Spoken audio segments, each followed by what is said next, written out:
সরকারি যুবরোপণ মহিলা কলেজ কর্তৃক আয়োজিত 2020-2021 শিক্ষাবর্ষে একাদশ শ্রেণীর অর্থনৈতিক শিক্ষার্থীদের জন্য আমাদের ক্লাসে স্বাগতম।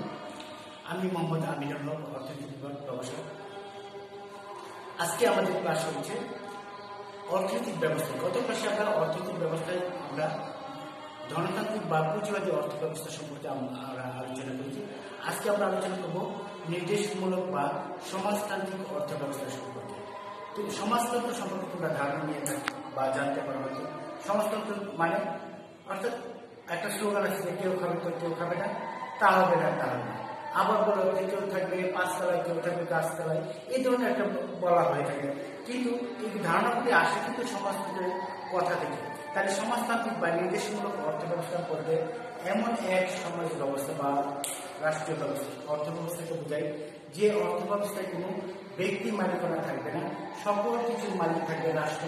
রাষ্ট্র তার ব্যক্তির যোগ্যতা অনুযায়ী কাজ দিবে এবং ভরণ পোষণ বা চাহিদা পূরণের ব্যবস্থা নেবে।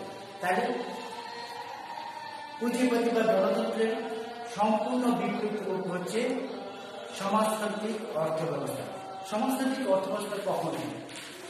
যখন দেখবে পুঁজিবাদী অর্থ ব্যবস্থা বিভিন্ন দুষ্ট বা দেখেন শ্রমিক শোষণের মাত্রা বেশি, সেখানে অধিকাংশ লোকই নিষ্পেষিত হয় এবং বঞ্চনার শিকার হয়। ওই দোষগুলি থেকে মুক্ত হওয়ার জন্য কিন্তু সমাজতন্ত্রের বা সমাজতান্ত্রিক অর্থ ব্যবস্থা প্রচলন শুরু হয়। সমাজতন্ত্রের প্রবক্তা হিসেবে উল্লেখ করেছেন কার্ল মার্কস এবং ফ্রেডরিক এঙ্গেলস, এবং তারা যে গ্রন্থের কমিউনিস্ট ম্যানিফেস্টো সেটার উপর ভিত্তি করে কিন্তু বিভিন্ন দেশে সমাজতন্ত্র শুরু হয়। 1917 সালে সোভিয়েত ইউনিয়নের জারতন্ত্রের পতনের পর ভ্লাদিমির ইলিচ লেনিনের নেতৃত্বে সমাজতন্ত্র শুরু হয়। তারপর 1960 সালে স্ট্যালিনের নেতৃত্বে স্ট্যালিনিস্ট গ্রোথ মডেল চালু হয়।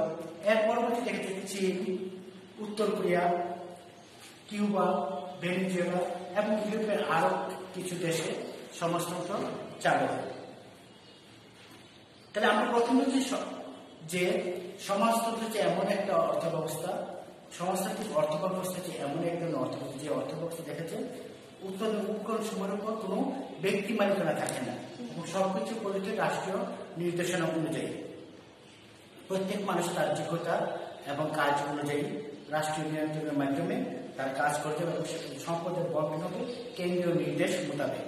তাহলে আমরা কি প্রথমে হচ্ছে কি বৈশিষ্ট্য কি রাষ্ট্রীয় মালিকানা।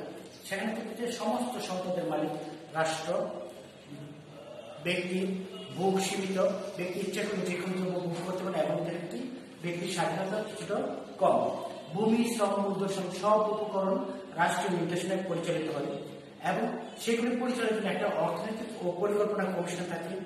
কি দ্রব্য উৎপাদন করা হবে, কিভাবে উৎপাদন করা হবে, কতটুকু পরিমাণ উৎপাদন হবে এবং কি পদ্ধতিতে উৎপাদন করে সেগুলি নির্ধারণ করবে রাষ্ট্রীয় অর্থনৈতিক পরিকল্পনা কমিশন। তারপরে কি বৈশিষ্ট্যের মধ্যে পড়ে কি যেহেতু সকল অর্থনৈতিক ব্যবস্থার মূল লক্ষ্য জনগণের কল্যাণ, কিন্তু সমাজতান্ত্রিক অর্থ ব্যবস্থার মূল লক্ষ্য কি সামগ্রিক জনসাধারণের কল্যাণ বা সামাজিক কল্যাণ। এখানে কোনো মুনাফার ভিত্তিতে উৎপাদন পরিচালিত হয় না, মুদ্রাস্ফীতি নেই এবং কোনো শ্রেণী বৈষম্য নেই, মালিক শ্রেণী শ্রমিক এরকম নেই। ফলে সামাজিক কল্যাণ মূল লক্ষ্য হয়। এরপরে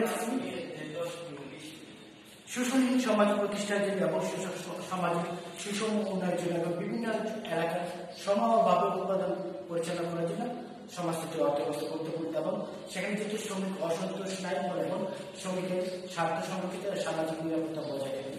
তাহলে আজকে আমরা নির্দেশমূলক বা সমাজতান্ত্রিক অর্থ ব্যবস্থা সম্পর্কে জানলাম। পরবর্তী ক্লাসে আমরা মিশ্র অর্থ ব্যবস্থা বা অর্থ ব্যবস্থা এই সম্পর্কে আজকে জন্য সবাই